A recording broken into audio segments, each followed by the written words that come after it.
Okay, and Tri-County Women Veterans are proud to sponsor this episode of Central Florida Salute. Salute. Two.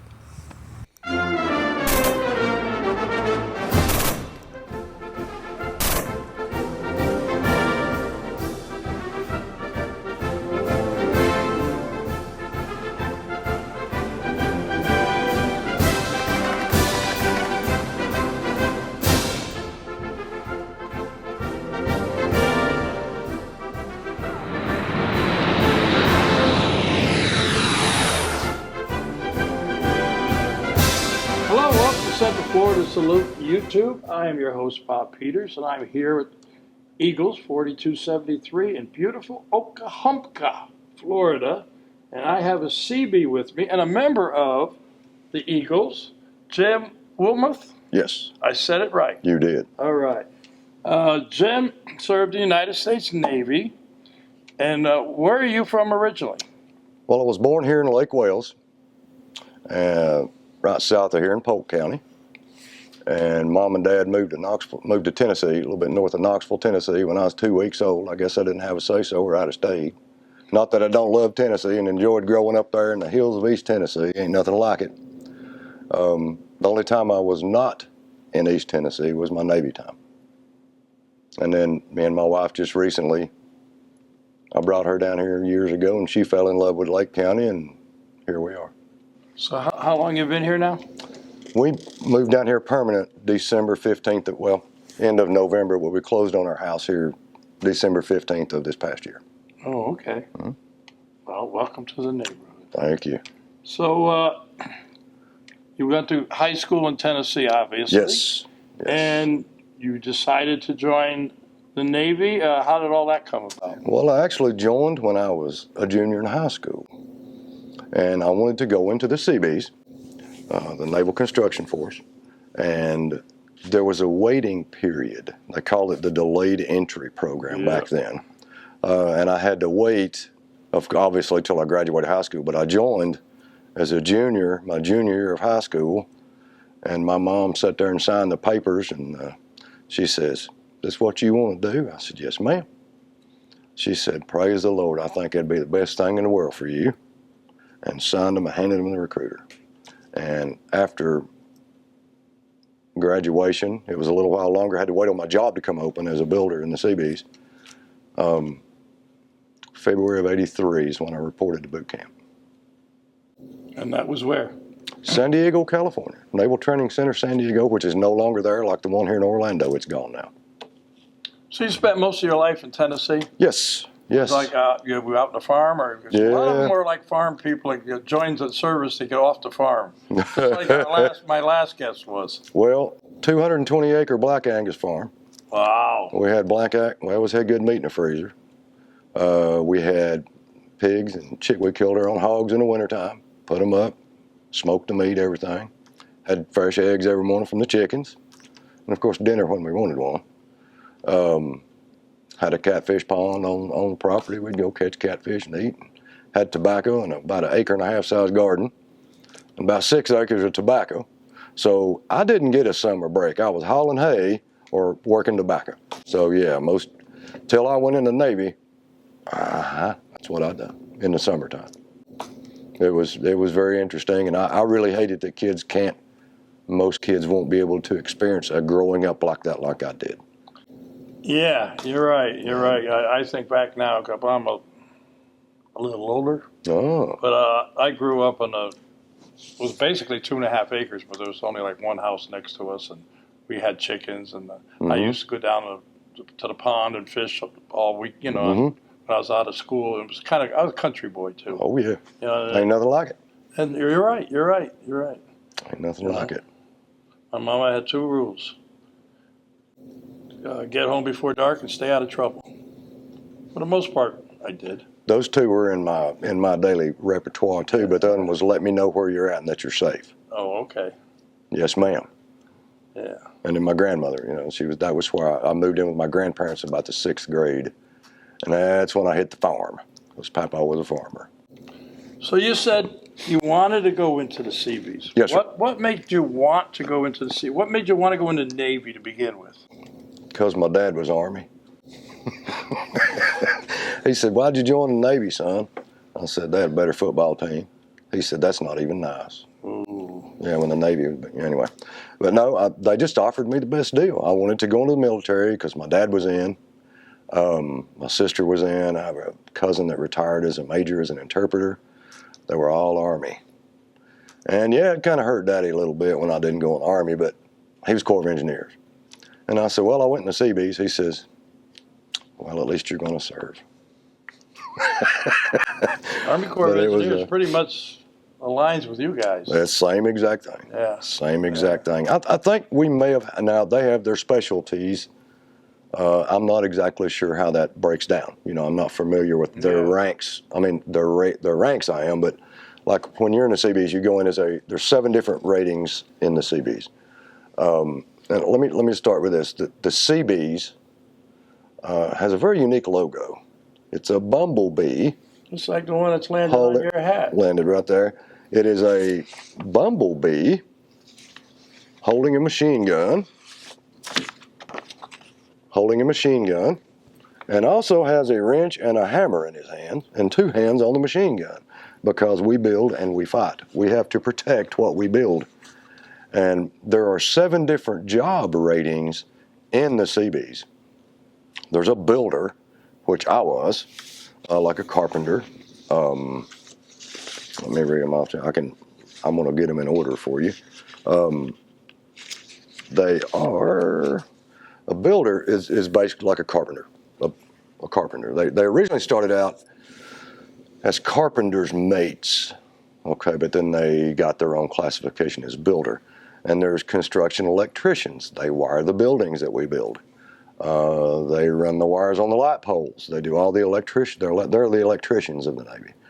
And then there's construction mechanics, which they take care of all of our equipment. They're the mechanics. They take care of the dozers, the deuce and a halves, the concrete mix, anything needed work on. We had our own mechanics.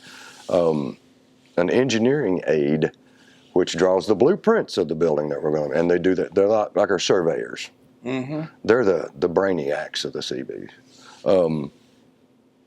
Equipment operators. I have a good friend, and you met him here not too long ago, that I served here at Pinecastle with. He got out and stayed down here, and he's an equipment operator.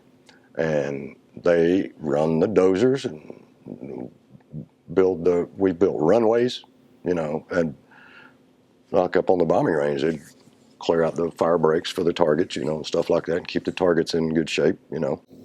Those are heavy equipment operators. Yeah, yeah. And then we have steel workers, which does all the rebar work. Like if you're laying a big long runway of concrete, you have to have the rebar bent into certain cages to go down and rebar, you know, concrete work. And then the utilitiesmen, they were our plumbers. Got to have electricians and plumbers. That's the 7 ratings that are in the Seabees. Let me ask you. So you pick one. Yeah, let me ask you, which one were you? I was a builder. Builder? Mm-hmm. Let me ask you a question. When you say Seabees and you say Navy, how much time you guys ever do on a ship? 0. That's what I was wondering. I didn't. I rode on one just because I was going to a duty station. I didn't pull duty. I was not assigned to the ship. I was riding on the ship to get to a certain place, and then I got off. Yeah, that's the way I kind of understand you guys. You know, I know like during World War II they were, you know, they did everything, and like you say, especially during World War II, we had to build runways because the planes couldn't fly. Yes. As far as they do nowadays. Yes. You know, so that's where you get into some of these islands that we had to take. The Marines had to take, and the Army had to take, because we needed those runways. And now we would hit the beaches, like if during wartime, hit the beaches with the Marine Corps on the LSTs. You know, they pull up and they drop. You run out. You're on the beach. You're fighting. But as far as I'm not aware of any Seabees being, not that I'm acquainted with, that was ever assigned duty on a ship. I may be wrong about that, but I'm not aware of any that ever did. Yeah. Well, our sea duty was we would go overseas to a base for 9 months, whereas the Navy, the fleet guys, they go out for 9 months on the ship and do their thing. Well, our thing is we go to a different country, or we go overseas, or our sea duty was like, they'd say, well, that's easy sea duty, it's shore duty. No, we're away from home for 9 months just like everybody else. But it just happens to be on a base on land, like in Spain or in Germany, or just pick it. A little bit of difference, but we were not seagoing rates. So tell me, Jim, after you got out of basic, where'd you go? Well, after basic training in San Diego, I went to Gulfport, Mississippi, which is the East Coast Battalion headquarters, which houses NMCB 1, NMCB 7, NMCB 62, NMCB 74, and NMCB 133. That is now at the time when I was in, and then when I got out, that was the battalions that were there then. That is the East Coast Seabee battalions.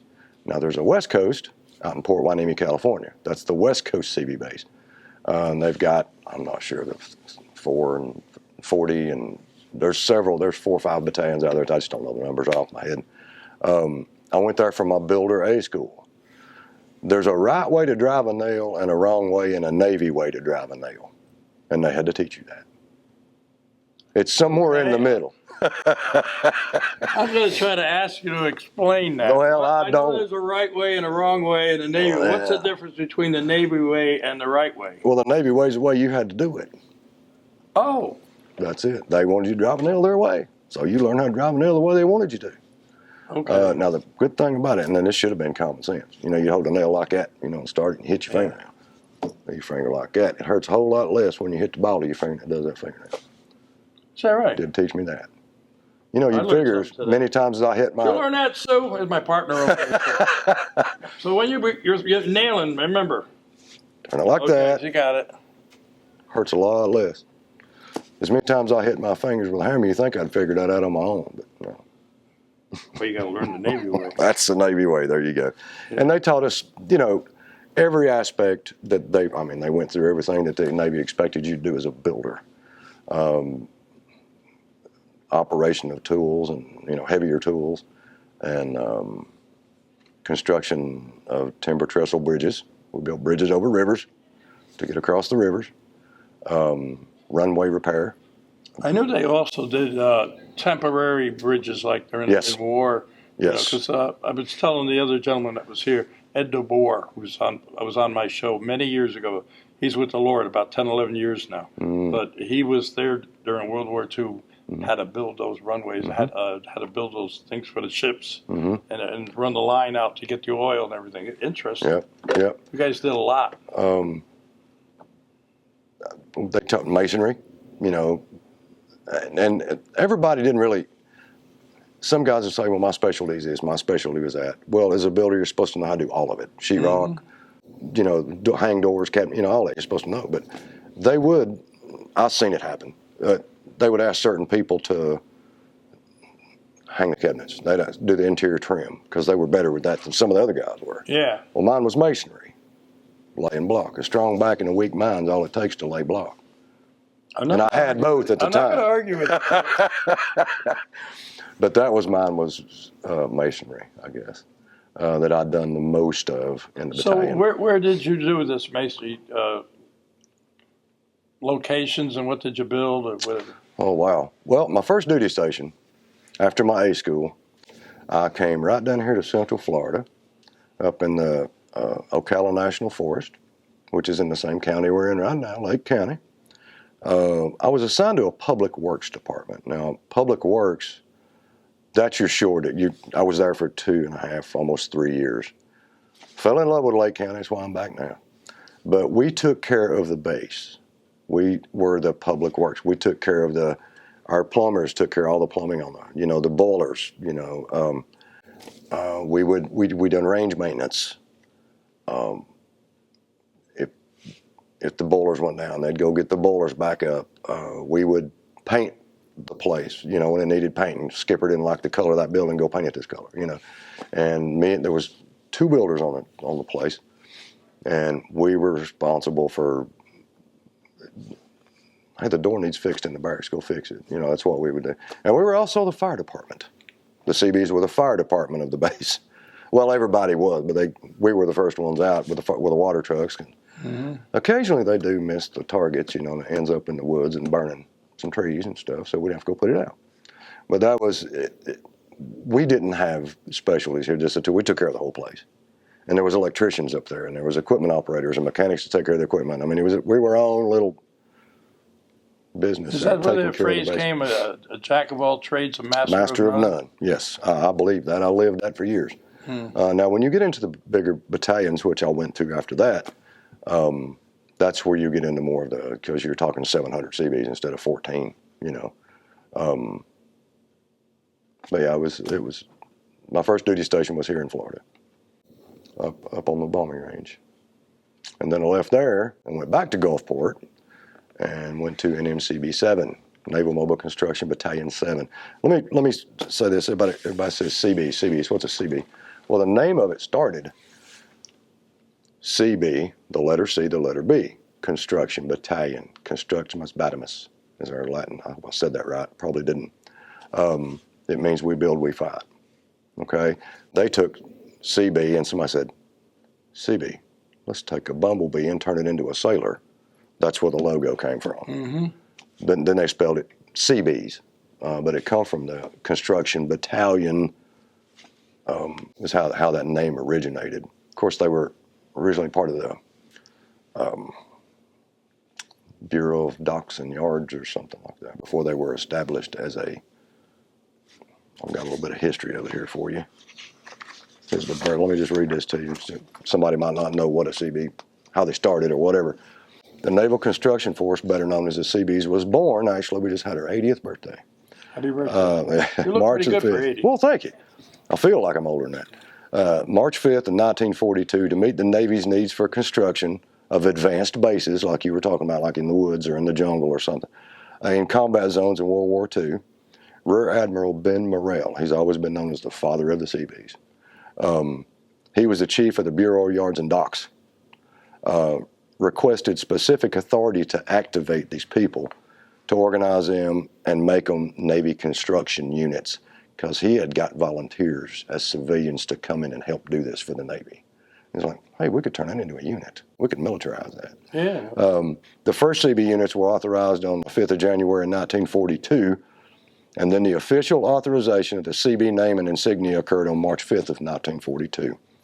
Since then, for over 75 years, the Seabees have been the Navy's construction force, more or less combat engineers, building bases and airfields, conducting underwater construction. The UCT is an underwater construction team, like bridges, and building roads, bridges, and other support facilities. They play a crucial role in supporting the fleet and combatant commands while carrying out the Navy's maritime strategy. Seabees also play an important role in sustaining global relationships. Seabees are forward deployed around the world to provide engineering and construction support while promoting regional stability and improving lives through engineering, civic action projects in many countries. So they help communities while they're over there doing their mission. Well, thanks for sharing that, because you know what, we like to have young people watch this, and we like to get an education and know what you did and what you guys do, and that pretty well spelled it out. Well, the reason I printed this stuff off is because I know it in my head, but I can't eloquently speak it as they write it. So I'd rather. You're doing all right. Especially from a guy from Tennessee. I'm from East Tennessee. My vocabulary ain't the best in the world, and I found this too, and it's very interesting to me. What is a CB? 9 things that you need to know about Navy construction battalions. Number 1, the CB motto is Construimus Batimus, the Latin phrase which means we build, we fight. And it was a brainchild of Admiral Morrell, the father of Seabees, who is considered the father of the Seabees. Number 2, the nickname Seabee comes from the World War II, the CB. Okay, I told you that. True to their motto, Seabees can build just about anything, anywhere. The men and the women of the Seabees have been deployed globally in every theater around the world. I went to a few of them myself, building airfields, underwater projects, support facilities while providing protection for themselves, because we may be working on a bridge and have an M16 on our back while we're doing it, because we may not have a perimeter, and we love the Marine Corps. They took care of us. That was written by Petty Officer First Class Halsman that wrote that phrase there. And the Seabees do actually have 1 Medal of Honor recipient in the whole 80 years. It was Marvin G. Shields.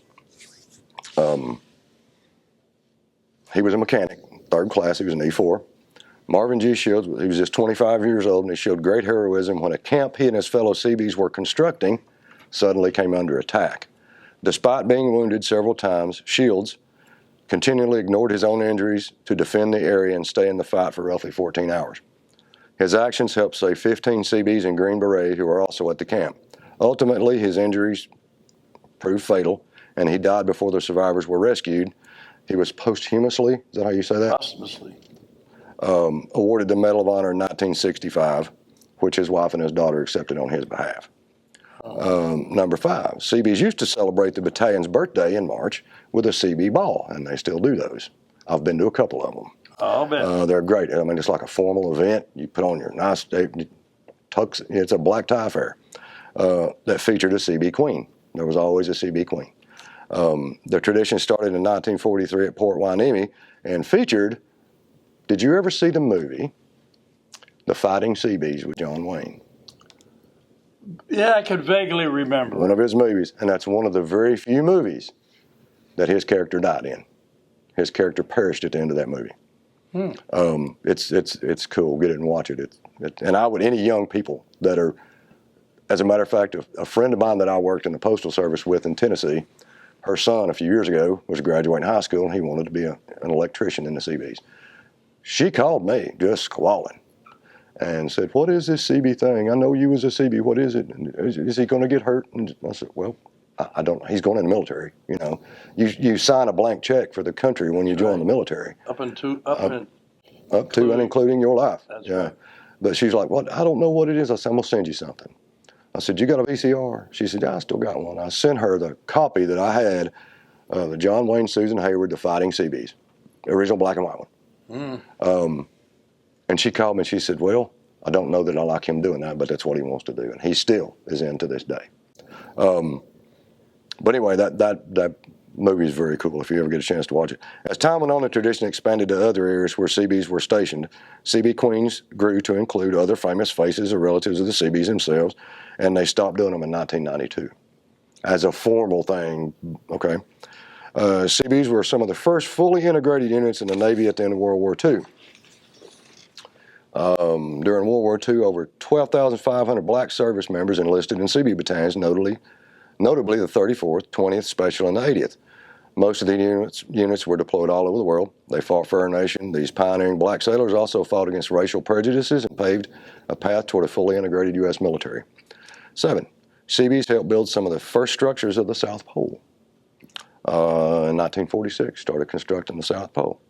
And there is a Seabee Memorial, and you and I spoke about that. Yes. It is located and I've had the privilege, just like you said you had, of being there and seeing it. And I think the hair just stood up on my neck again.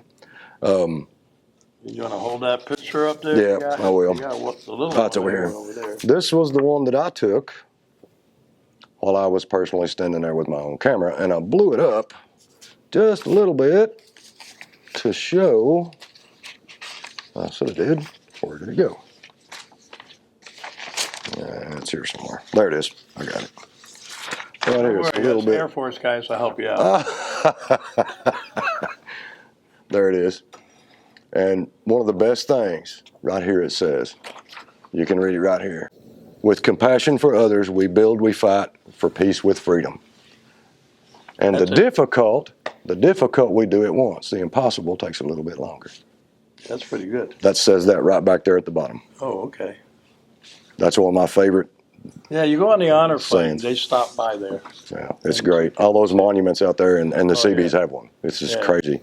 And you can very easily spot a Seabee by their uniform. Now, back when I was in, we wore just the military OD greens. And we had a very distinctive insignia on our left breast pocket. That's not green. Well, it actually is, but my printer was out of green. I don't know. All right. I'll let you slide. But that's the OD green. And you're probably familiar with your Red Horse gentleman.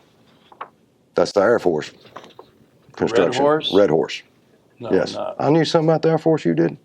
Ain't that something? I did 4 years, but I was with the bombers. I don't know anything about Red Horse. There's a Red Horse is the construction of the Air Force. Oh, is it? See, I learned. I'm learning a lot from you. See, there you go. But we wore the OD green like the Marine Corps did. But we did have the insignia, the Seabee down on our pocket, and we had our rank insignia on our collars and our name above our other pockets.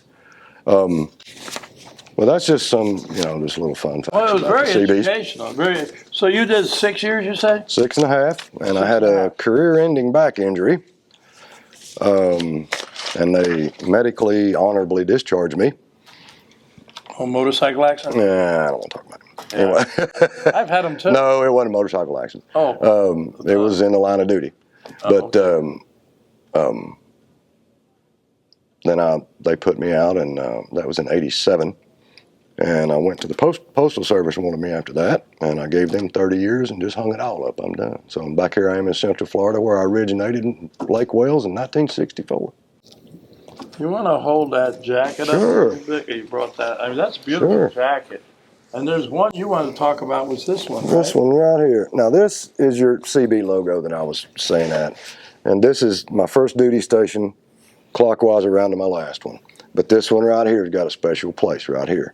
Pine Castle Electronic Warfare Range. I come to that base in July of 1983 after my A school. And it's right here in Central Florida in Lake County, the bombing range I was speaking about. And that's what made me fall in love with this part of the country. Well, I was born down 50 miles from here too, so that helps. Fell in love with Lake County. I love East Tennessee, spent most of my life there. And if I had to go back anywhere else, I'd go back there. But tickled to death to be back down here. And I brought my wife down here years ago. She fell in love with it, and here we are. Yeah, I know another Navy guy that you know very well. Oh. You play golf with. His nickname is Feathers. You know who that is, right? I do not. Doug. Feathers. Doug. Can I laugh out loud on camera right there? And he's an ex-Navy guy. He is. Feathers. I'm going to use that one. You got to watch the show we did. I will. When he was in Vietnam. Mm-hmm. He opened up with a 50 caliber at a ship that was coming. I was a gunner on a 50 caliber. Yeah, well, It was full of chickens. And feathers flew all over the place. It's a funny story. I'll ask him about it. You got to ask him to tell you about it. I will. Feathers told me I'm supposed to call you Tennessee. Yep. He said, you're Tennessee and your wife's Alabama. Yep. He says, that's an interesting combination. It is. We get along except the third Saturday in October, and everybody that's Tennessee and Alabama fans knows what that means. So she stays in the house, and I stay in mine. But I really appreciate my mother for signing me, letting me as an underage. Now, how old were you? 17? Mm-hmm. Yeah, because you can't go in unless you're 18. Right. I went to her and I said, Mom, this is what I want to do, and I can do it right now, but I need you to sign. But I won't be leaving until after graduation. And then we had that talk, And but the Navy, it was great, and I've met friends. I met a gentleman. I love all my friends, but he's like the brother I never wanted. That's what I tell him. You're the brother I never wanted. And we met day one, February 22nd of 1983 in San Diego in boot camp. We met day one of boot camp, and we're still like brothers. We talk about every other day. He goes, he's getting ready to move down here to Central Florida too. Here's you another interview. You could interview both of us. We could tell you some stories about Pine Castle now. Okay, as long as, family, we're family. Well, it would be, yeah. It would be, but the camaraderie. You talk about somebody, yeah. I don't talk to him every day. Guy and his wife, this guy and I were in basic training together in 1967. Mm-hmm. He's out in Illinois. But anyway. You never lose it. You never lose them. No, you make friends and you learn to grow as a person. You do. Because now you're dealing with all kinds of people, all kinds of races, religions, and everything. Yeah. And you all have to worry about who's got my back, because we know we got each other's back. Exactly. And that's what it's all about. And that's why there's no politics on salute. Thank you. Thank you. Unless I'm going to run for something, but I'm not. I'll run for the county line. I'll run for the bar. Right, we'll run for the bar later. Yeah. Okay, but anyway, you had a great career, then you went to the post office. Is there any particular place or event you had during your service years you want to talk about before we wrap it up? I'd say my best years were right here at Pine Castle. That was the highlight of my 6.5 years, was being down here and meeting some of the people that I met that I still love dearly, still stay in contact with dearly. And there's some other ones I was stationed there with that got out and stayed down here. I just ain't ran them down yet. But I've spoke with them. One lives in Astor. One lives in right above Tampa, Wesley Chapel, right above Tampa. There's 5 or 6 of us that was stationed down here together. They were all Seabees that got out and stayed down here. Well, I came back down here, and my buddy from Ohio is getting ready to move, the one I met in boot camp day 1. He's getting ready to move back down here. Well, maybe next year, something like that, whenever the mood strikes him. But it's that was the best. I love, that my wife and I have 5 children, and loved the years of all them being raised up and all that stuff. But my time of my life that I could look back on and smile every day, just about every day, was my Navy career. And just knowing what it did for me as a person and as becoming a young man. It does make you grow. It makes you a different person. I got one last question. Yes, sir. Can Yoder beat you in golf? Yes. Oh. But you know what? Yeah. Ask him what happened 2 weeks ago, because the tables turned on him one day. Okay. I'll task him. He was not happy. It's time to go, Jim. All right. So you know how we end this. Just look at that camera right there. To all our veterans out there, active military and their families, we salute you for all you do. Till next time. Thanks, buddy. Thank you, sir.